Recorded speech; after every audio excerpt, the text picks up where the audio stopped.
ಎಲ್ರಿಗೂ ನಮಸ್ಕಾರ. ಹೇಗಿದ್ದೀರಾ?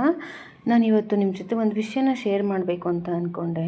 ಹಣ್ಣೆಲೆ ಉದುರೋಗ್ತಾ ಇದೆ, ಚಿಗುರೆಲೆ ಬರ್ತಾ ಇದೆ. ಅಂದರೆ ವಿಂಟರ್ ಸೀಸನಲ್ಲಿ ಇದು ಕಾಮನ್ನಾಗಿ ಪ್ರಕೃತಿಲಿ ಆಗುವಂಥ ಬದಲಾವಣೆ.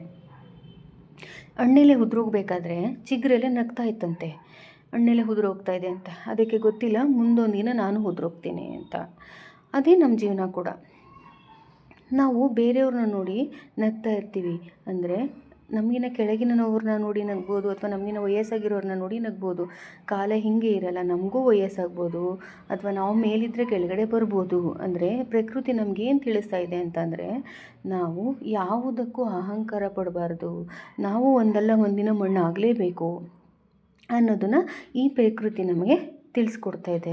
ಈ ಪ್ರಕೃತಿನಲ್ಲಿ ಇನ್ನೊಂದು ವಿಶೇಷ ಏನಂತ ಅಂದರೆ, ಪ್ರಕೃತಿ ನಮಗೆ ಜೀವನದ ಪಾಠಗಳನ್ನ ತಿಳಿಸುತ್ತೆ. ಆದರೆ ನಾವು ತಿಳ್ಕೊಂಡು ಕಲ್ತ್ಕೋಬೇಕು ಅಷ್ಟೇ.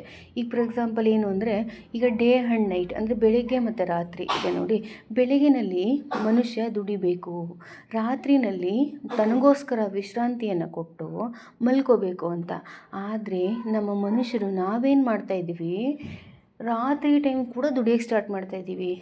ನಮ್ಮ ಆರೋಗ್ಯದ ಕಡೆ ನಾವು ಗಮನ ಕೊಡಬೇಕು. ಮತ್ತು ಪ್ರಕೃತಿ ನಮಗೆ ಒಂದೊಂದು ಸೀಸನಲ್ಲಿ ಒಂದೊಂದು ಥರ ಆಹಾರ ಸಿಗುತ್ತೆ. ನಮಗೆ ಆ ಸೀಸನ್ಗೆ ಅಡ್ಜಸ್ಟ್ ಆಗುವಂಥ ಆಹಾರ ನಮ್ಗೆ ಸಿಗುತ್ತೆ. ಬಟ್ ನಾವು ಅದನ್ನೆಲ್ಲ ಬಿಟ್ಟು ಹೊರಗಡೆ ತಗೊಂಡು ತಿಂತಿದ್ದೀವಿ.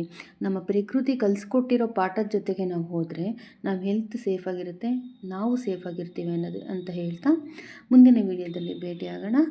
ವಿಡಿಯೋ ನಿಮ್ಗೆ ಇಷ್ಟ ಆಗಿದ್ರೆ ಪ್ಲೀಸ್ ಲೈಕ್ ಮಾಡಿ, ಶೇರ್ ಮಾಡಿ, ಸಬ್ಸ್ಕ್ರೈಬ್ ಮಾಡಿ. Thank you.